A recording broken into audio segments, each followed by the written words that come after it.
Какие меры вы предпринимаете, чтобы обезопасить себя на дорогах? Да, никаких вроде бы. Перехожу на красный свет светофора. На зеленый, простите. Ну, понятное дело, предпринимаю. То есть перехожу по переходному переходу. Смотрю по сторонам. Перехожу на светофор.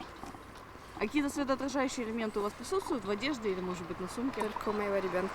В смысле, соблюдаю правила дорожного движения. Перехожу на зеленый свет. Не хожу там, где не положено. Перехожу на зеленый свет.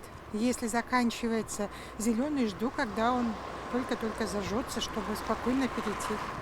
И смотрю по сторонам, не едет ли какая-нибудь машина, дабы отскочить вовремя. Соблюдаю правила дорожного движения. А какие-то меры предпринимаете, чтобы водитель вас в темное время суток, например, мог заметить? Нет, пока нет. Но у меня есть наготове светящийся светоотражатель. Нет, я все время по светофору, по зеленому хожу. И лучше вот остается, даже это самое, уже 2 там показываю, я уже лучше подожду, ниже бегом не бегу.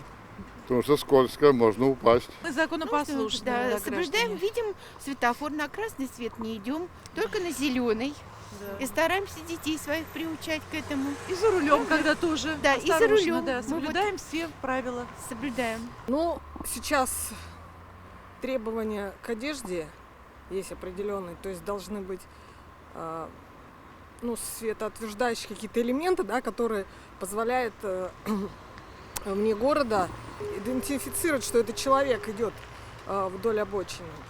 Вы применяете их? Но я за городом, будем так говорить, не хожу, да, по дорогам, поэтому я их не использую. Обезопасить мы соблюдаем правила дорожного движения. И всегда проходим, где нужно. А вот не так, как вот проходят справа. Только по пешеходным переходам. А в И темное внимание. И самое главное, внимание от нас тоже требуется. А в темное время суток какие-то меры предпринимаете? Обязательно. Вот у нас у ребенка, допустим, есть светоотражатели. Обязательно. На портфеле и на мешке. А у вас? А вот у нас, к сожалению, нет, потому что по ночам не ходим.